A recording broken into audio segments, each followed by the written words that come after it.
channel again. So guys, in this video we will see how to move Adobe program and application to the another HDD or SSD in the Creative Cloud. So guys, preparing your system in Creative Cloud. Update your Creative Cloud desktop application to the latest version. Close all the active Adobe application before starting. Ensure your targeted HDD or SSD has a sufficient free space for the application. Uninstalling the Adobe application.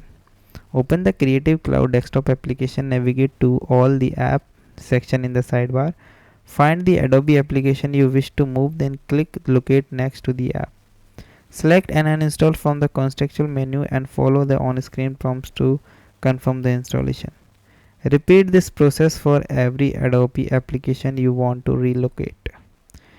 Change Creative Cloud installation location. In the Creative Cloud desktop application, click gear icon for this setting. Choose app for setting sidebar menu.